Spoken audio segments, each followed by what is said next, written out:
parce que ça me fait vraiment penser à l'ancien YouTube, la période où tous les gens sur cette plateforme se prenaient un peu moins la tête. Et ça fait du bien parfois de revenir à des choses simples. C'est vraiment aussi un très bon moyen de faire du chuchotement proche du micro.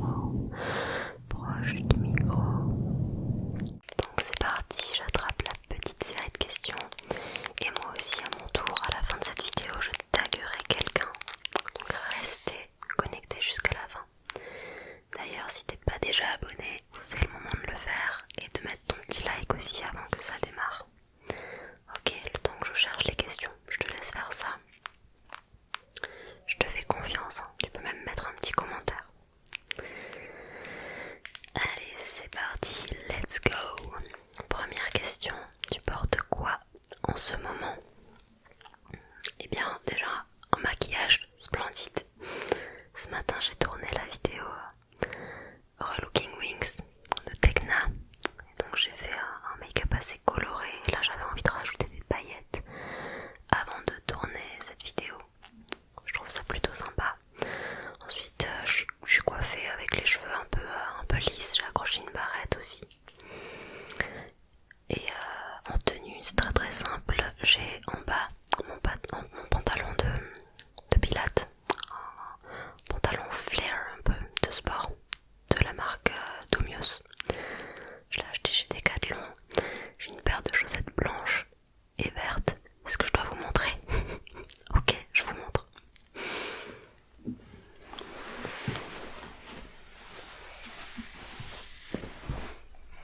Qu'est-ce qu'il faut pas faire?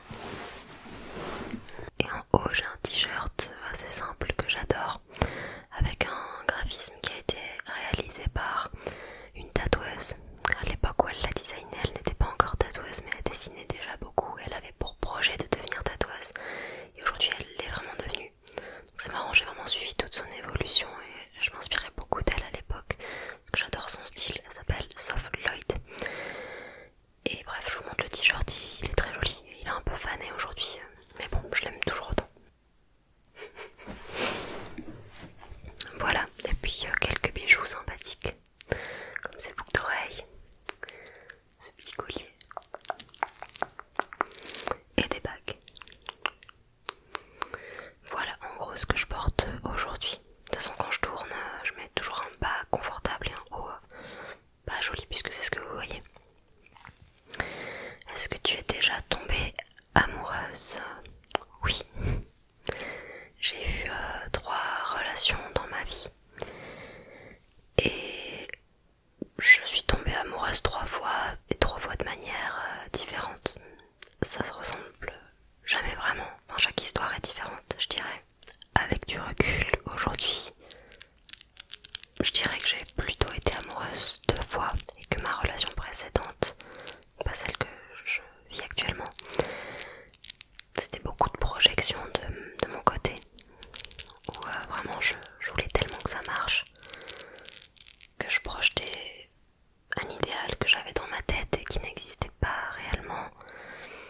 J'écrivais aussi beaucoup sur cette relation et aujourd'hui, avec du recul, je me dis que j'essayais de créer, de matérialiser finalement ce qui n'existait pas vraiment dans ma tête. Avec l'écriture, je compensais quelque chose qui n'était pas vraiment là.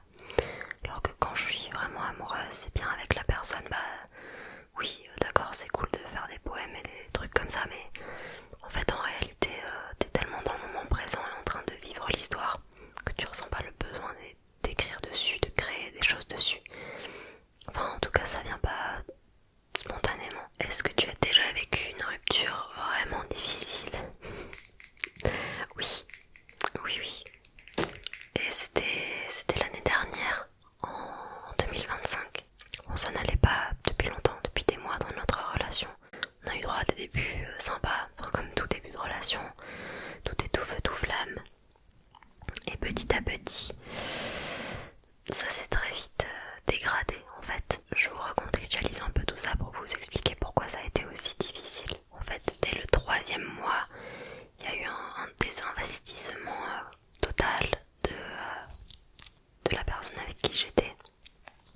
relation parce qu'elle était beaucoup plus concentrée sur ses propres soucis, ce qui est normal puisque ce qu'elle traversait était difficile, et donc j'ai accompagné cette personne dans ses difficultés. Je l'ai soutenue, je l'ai épaulée du mieux que je pouvais, et c'était pas évident parce que je sentais que ça impactait l'énergie que mettait cette personne dans notre relation. Et moi je m'étais dit naïvement qu'après avoir traversé le désert ensemble, eh bien on en ressortirait grandi, et que puisque j'avais été un pilier pour cette personne, son amour allait grandir de pair avec l'aide que je lui avais apportée. Et en fait c'est bête de penser ça parce que bon, l'amour n'a pas forcément de raison, de logique, ni de gratitude. D'ailleurs l'amour n'est pas gratitude. Je m'intéressais à ses passions, j'ai investi de l'argent dans ses passions aussi, en achetant par exemple du matériel pour faire de la moto. Enfin bref, je voulais que ça fonctionne, et même si ça allait très mal, qu'il y avait beaucoup de sujets de discorde et beaucoup de disputes qui n'aboutissaient pas sur des solutions sur le long terme, les mêmes sujets de disputes revenaient sans cesse, et bien je voulais m'accrocher à ça, je voulais rester coûte que coûte, réparer ce qu'on pouvait réparer, parce que dans ma tête à ce moment-là je me disais c'est pas possible d'avoir vécu tout ça, d'avoir accompagné cette personne dans le pire et de pas avoir le droit de rester pour le meilleur au moment où elle se remet de tout ça, où elle refleurit.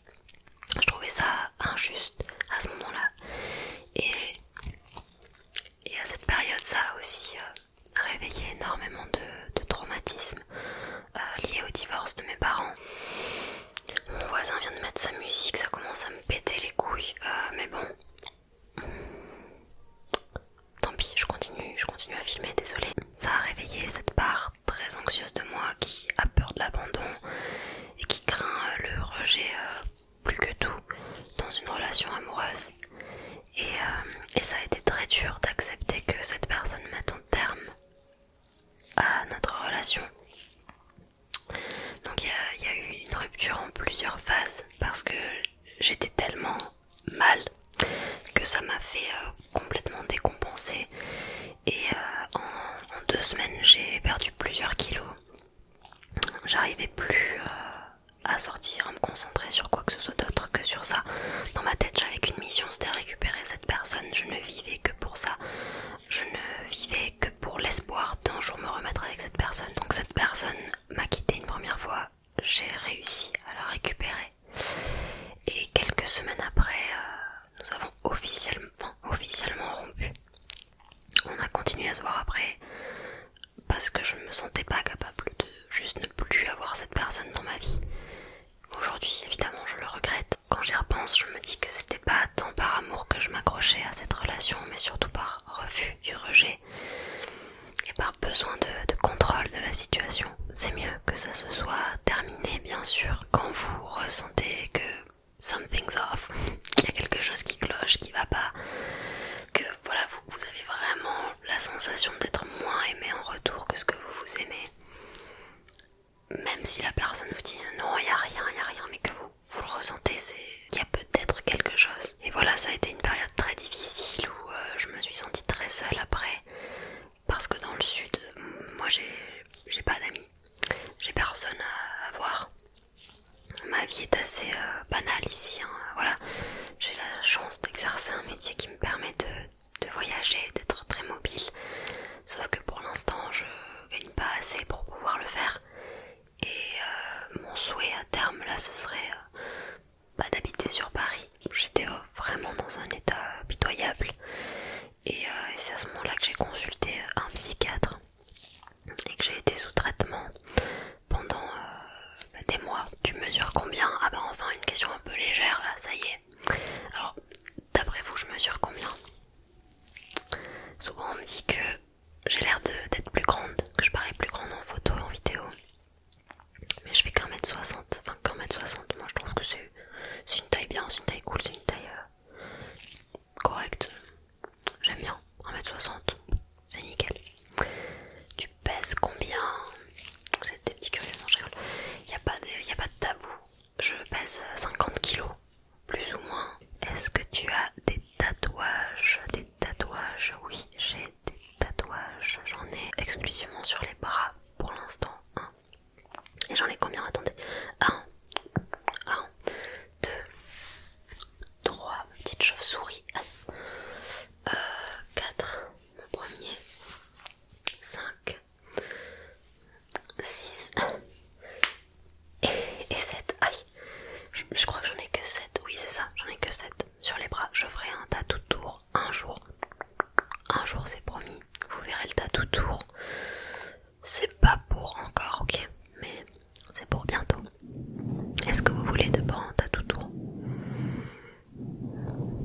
est-ce que tu as des piercings?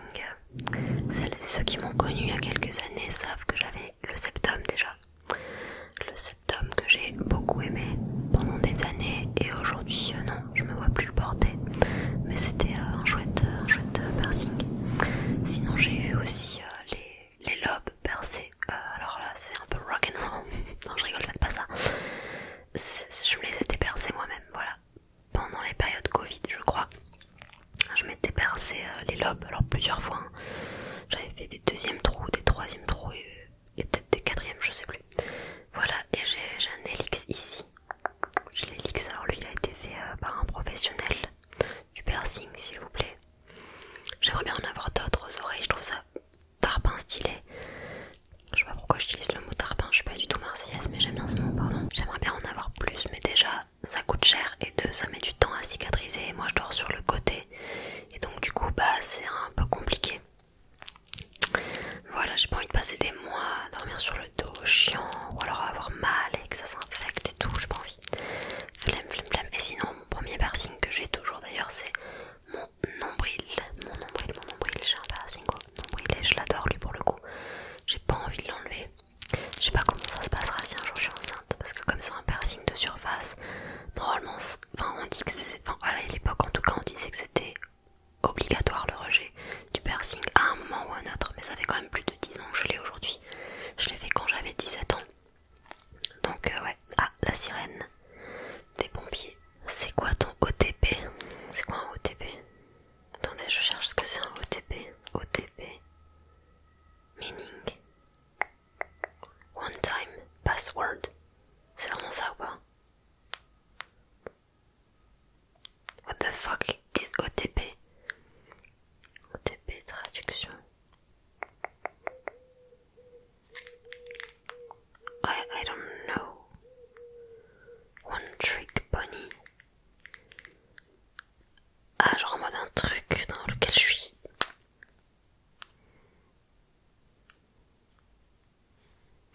Je sais pas. What the fuck is OTP? Dites-moi ce que c'est dans les coms et j'y répondrai. C'est quoi ta série préférée? J'en ai plusieurs déjà. Game of Thrones. D'ailleurs j'ai un tatouage en rapport avec la série. J'ai l'épée de Jon Snow ici. J'ai Longclaw. Breaking Bad aussi. Breaking Bad. J'ai vu récemment Better Call Saul. J'avoue que la série est pas mal aussi. Elle est vraiment même très bien. Elle est plus que pas mal. Sinon The Office. Hein. Ah, ça me fait toujours taper des barres cette série. J'adore The Office. Qu'est-ce que j'aime. The Vampire Diaries. Parce que pour la petite moi, c'est important de mettre Vampire Diaries dans les séries que j'aime le plus. Après quand j'étais jeune j'adorais Pretty Little Liars. J'avais beaucoup aimé aussi La Casa des Babel, faudrait que je la revoie aussi aujourd'hui. The Walking Dead c'est pas mal. L'Attaque des Titans mais pour moi ça compte pas en série. C'est quoi tes groupes préférés? Bah les gars, quand Selena Gomez elle était encore sur le devant de la scène on va dire. Elle avait son groupe, hein, c'était Selena Gomez and the Scene. Et c'était trop bien. Et sinon, Muse, j'aime beaucoup. The Marias aussi. Après classique, hein, Nirvana. Mais voilà, je suis pas une grosse fan d'un groupe en particulier. Et à l'époque, les boys band, One Direction, hein. I'm sorry, not sorry. Qu'est-ce qui te manque en ce moment? Ce serait plus qui te manque et c'est mon copain parce qu'on est en relation à distance et là ça fait, vous allez vous dire que ça fait pas beaucoup pour une relation à distance, ça fait 2 semaines et demie qu'on s'est pas vu mais voilà on a pris l'habitude de se rendre visite mutuellement toutes les 2-3 semaines max. Là j'ai déjà mes billets pour la semaine prochaine. Mais j'ai vraiment hâte parce qu'en ce moment c'est un peu compliqué, je sors pas beaucoup dans le sud et je suis un peu déprimée d'être enfermée et de voir personne à part vous. Mais je vous vois pas vraiment. C'est quoi ta chanson préférée? J'en ai plusieurs. plusieurs, mais je pense que je dirais Still Loving You de Scorpions. Elle est trop belle cette chanson, magnifique. Anastasia aussi de Slash. All time favorite, de toute façon j'ai la all time favorite playlist.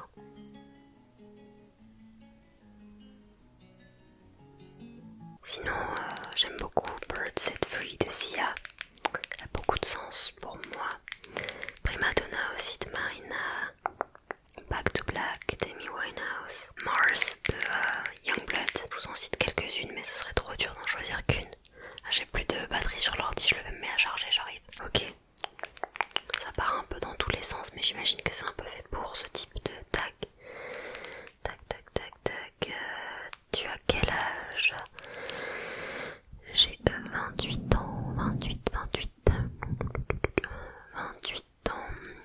et je vais faire 29 le 11 juillet. C'est quoi ton signe astro? Je suis du signe cancer. C'est qui ton acteur préféré? C'est Steve Carell, l'acteur de Michael dans The Office finalement. Non, cet homme est fabuleux, j'espère qu'il est pas problématique, please, tell me he's not. C'est quoi ta couleur préférée? Je pense qu'il y a un petit indice dans cette vidéo. C'est le rose. Ouais, j'aime beaucoup le violet aussi, mais le rose. Le rose. Tu préfères la musique forte ou douce? Est-ce qu'on parle de volume ou est-ce qu'on parle de rythmique là? Je dirais un savant mélange entre les deux. J'aime beaucoup quand il y a ce type de contraste au sein d'une même musique, qu'on a des couplets assez doux et que petit à petit, crescendo, ça monte pour avoir un refrain bien puissant qui vraiment nous provoque des émotions. C'est ce que je préfère. Et si c'était en termes de volume, j'avoue j'écoute un peu fort dans mes écouteurs. Mais tout dépend, si j'écoute une musique méditative pour aller à la douche par exemple, je la mets tout doucement. Tu vas où quand tu es triste? Dans mon lit, je me roule en boule et je pleure. Ou chez mes grands-parents, il y a un endroit que j'aime beaucoup, dans le jardin, un endroit très ombragé où il y a beaucoup d'arbres au-dessus de moi. J'ai l'impression d'être dans la forêt, j'adore cet endroit. Tu mets combien de temps à te doucher? C'est le moment d'arrêter la vidéo, les écolos. Non, je rigole. En vrai, ça dépend de si je fais mon shampoing ou pas. Mais j'ai des excuses. J'ai des circonstances atténuantes, excusez-moi. Mais est-ce que vous avez des cheveux longs comme ça? Là, il n'y a même pas tous mes cheveux, guys. Non, bon, bref, c'est vrai, je prends un peu de temps sous la douche. Je sais pas. Si je fais pas le shampoing, j'irai 15 minutes. Et si je fais le shampoing, 25 minutes. Un truc comme ça. Après, j'ai pas de baignoire, donc ça compense.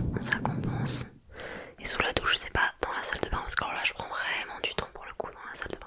Tu mets combien de temps à te préparer le matin? You don't wanna know. Pour tourner une vidéo par exemple, donc il faut que je prête de la tête aux pieds.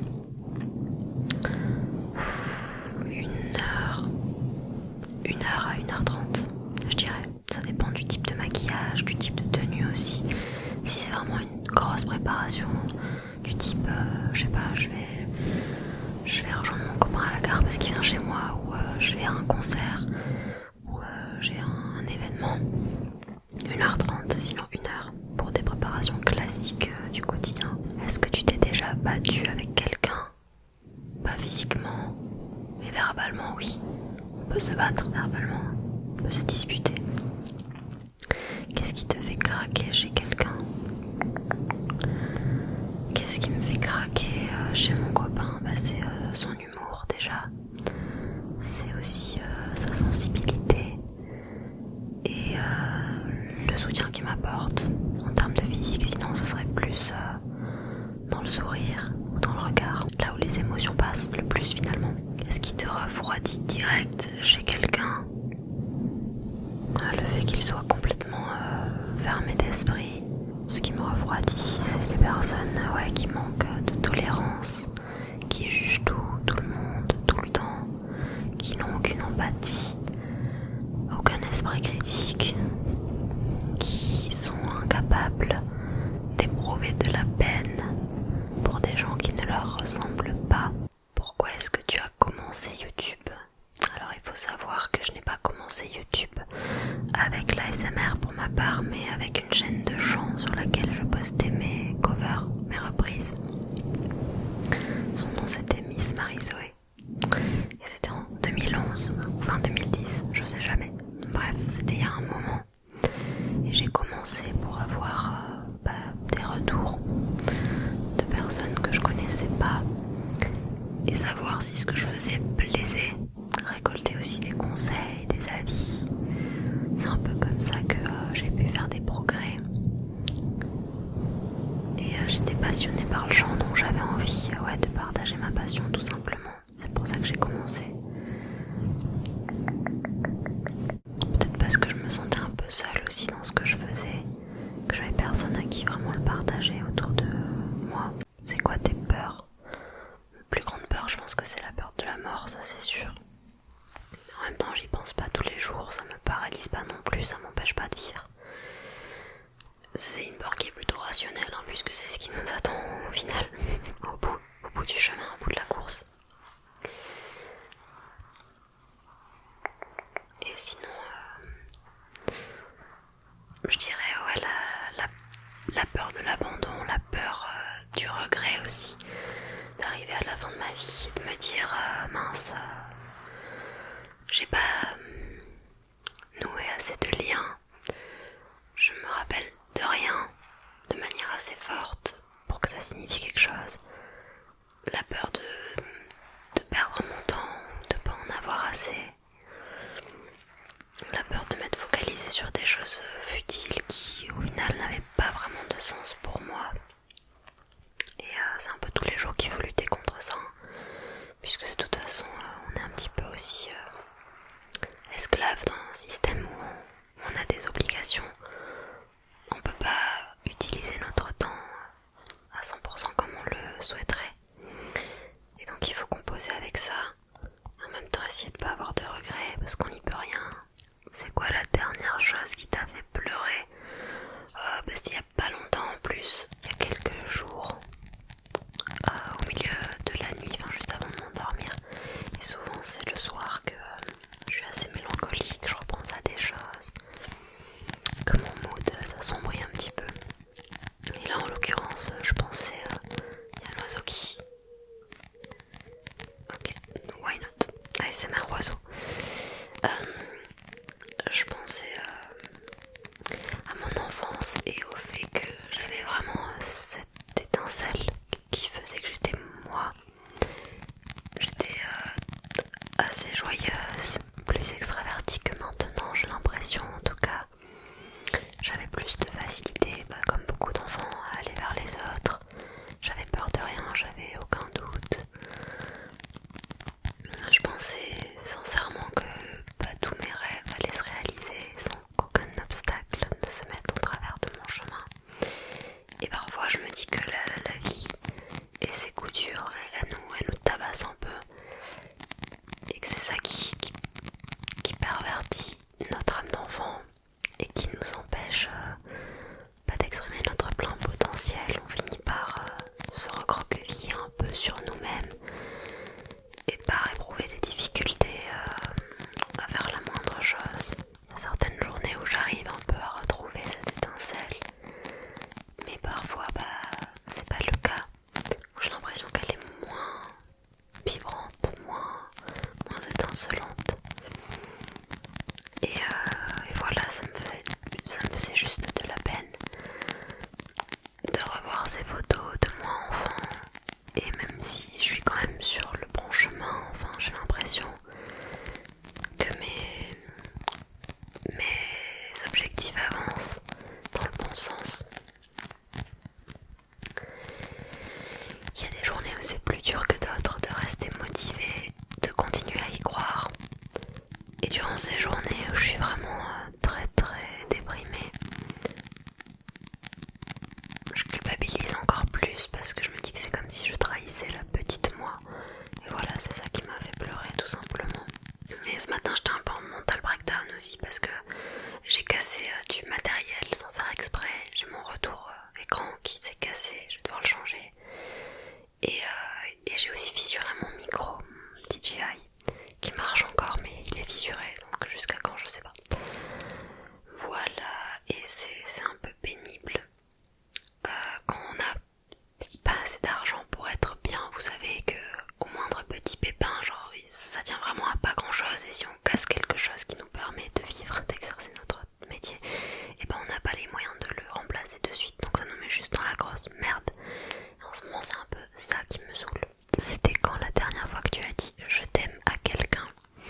C'était il y a pas longtemps, je pense hier ou avant-hier, et c'était à mon copain. C'était pas à l'oral, je crois, c'était par message. Pour moi le je t'aime il est très important, et contrairement à ce qu'on peut dire et croire, il perd pas de sa valeur quand il est accompagné d'actes constants pour prouver ses mots. C'est bête de croire que l'amour ce serait une ressource limitée. C'est bien la seule chose qui est encore gratuite. On peut pas trop en user et en abuser. Et l'entendre ça fait du bien, le dire aussi, surtout quand c'est pensé. Et le dire trop, ça n'existe pas tant qu'on le pense trop. Bah pourquoi ne pas le dire trop? Voilà, après je sais qu'il y a des gens qui sont beaucoup plus pudiques et qui ne le disent pas pour d'autres raisons, parce que culturellement chez eux ça se fait moins, etc.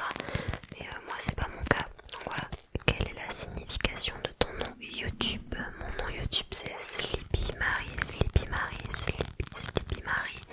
Je le trouve super ce pseudo, très honnêtement.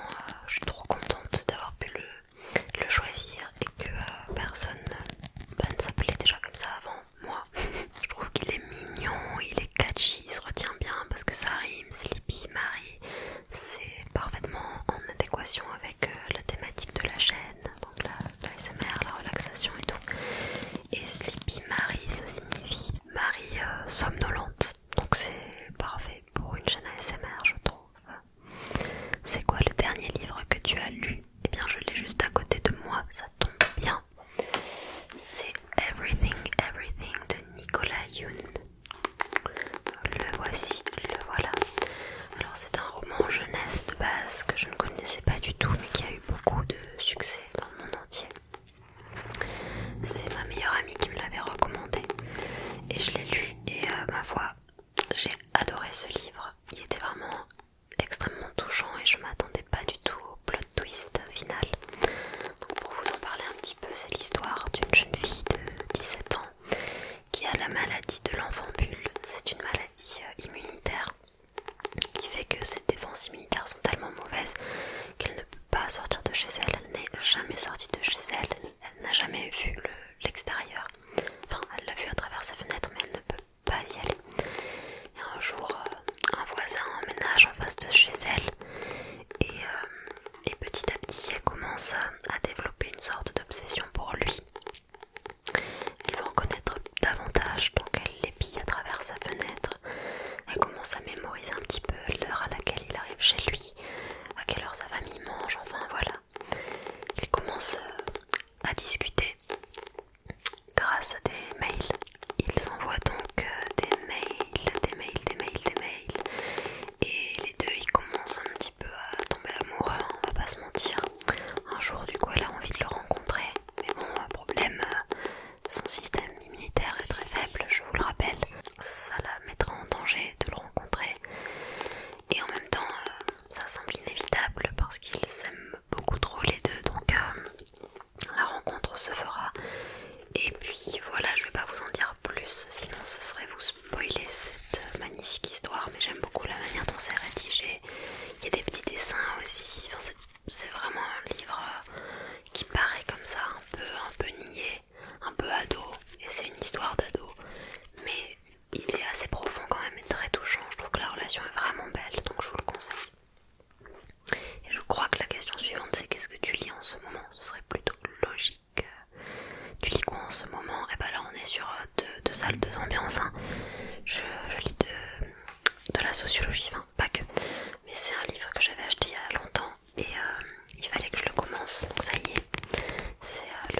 c'est 56 jours avec Dove Cameron et l'autre acteur, je sais plus qui c'est, mais il jouait dans Victorious, je me rappelle. Pas mal, petite série thriller, série romantique, un peu sombre, qui démarre par un meurtre et on ne sait pas quel est le corps de la personne décédée et ça retrace l'histoire de ce couple où en fait les deux manquaient beaucoup d'honnêteté, ils se sont menti. J'ai bien aimé, c'est sur Prime. C'est qui la dernière personne à qui tu as parlé? C'était ma mère parce qu'elle vient de rentrer et je lui ai dit de faire moins de bruit parce que je suis en train de tourner cette vidéo. Tu es quoi pour la dernière personne à qui tu as envoyé un message? Je suis sa copine puisque c'est à mon copain que j'ai envoyé le dernier message. Ensuite. C'est quoi ton plat préféré? Je suis trop gourmande, j'aime trop de choses. Ce serait probablement des sushis, mais j'aime aussi beaucoup les ramen, la pizza, les lasagnes, les hamburgers. En fait, il y a un plat pour chaque occasion, c'est ça mon problème, vous voyez. Quel endroit rêves-tu de visiter? J'aimerais beaucoup aller au Japon avec mon copain, c'est vraiment notre voyage de rêve. Et peut-être que ça se fera en 2027, je sais pas, 2026, ça me semble assez compromis quand même là à ce stade. Mais un jour, j'espère. Peut-être un peu cliché, hein, c'est vrai. Après, sinon, il y a la Suisse qui est plus proche et j'aime beaucoup ces paysages.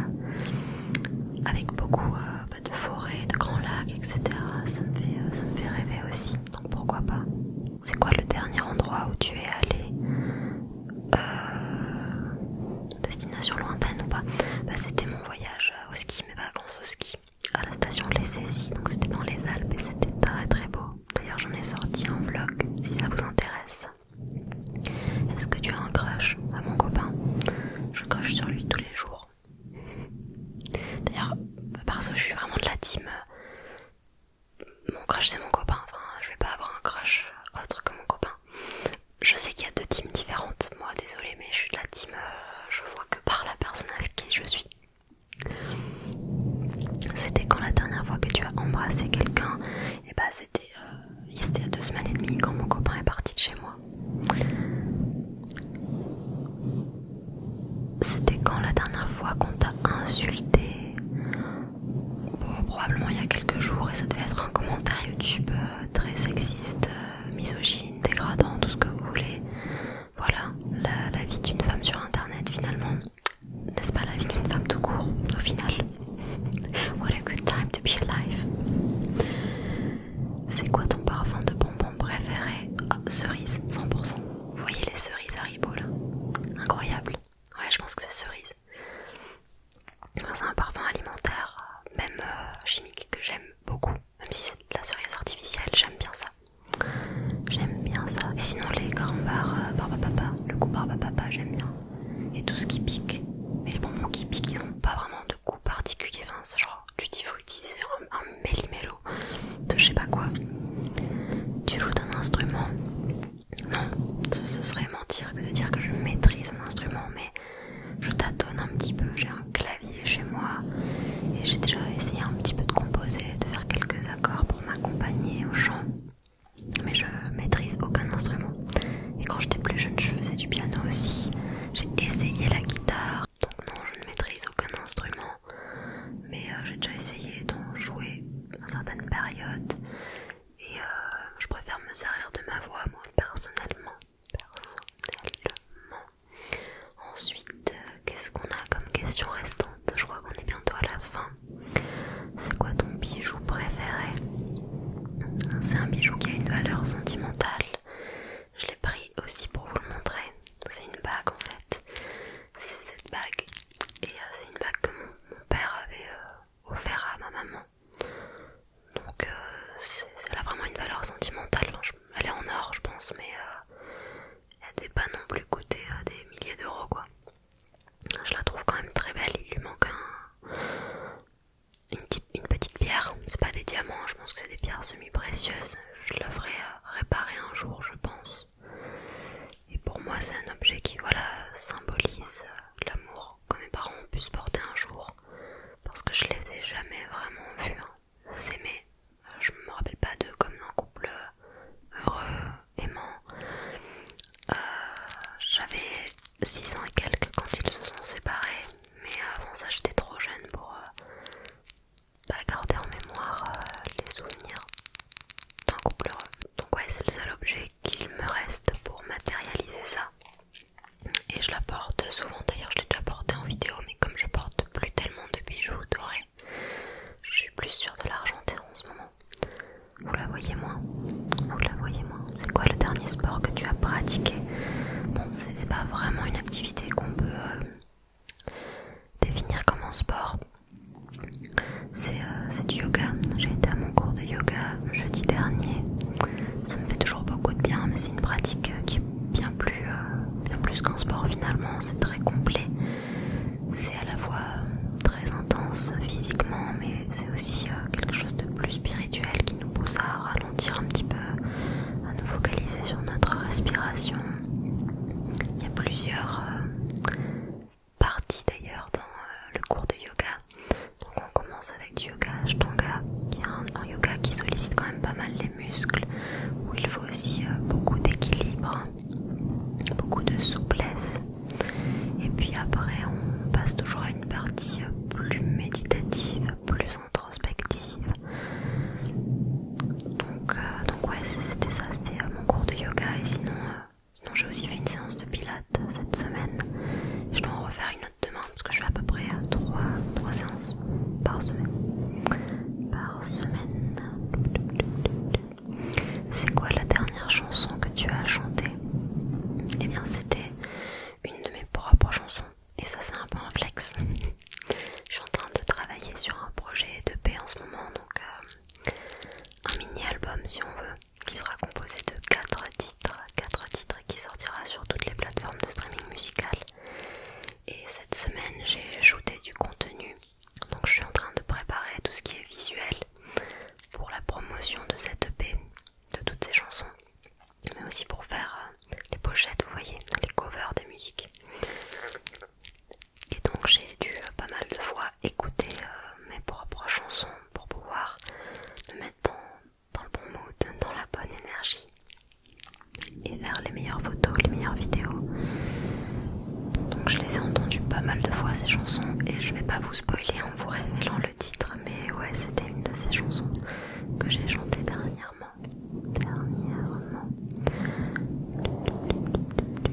C'est quoi ta phrase de drague préférée? J'ai pas vraiment de phrase de drague. De toute façon pour moi ça passe davantage par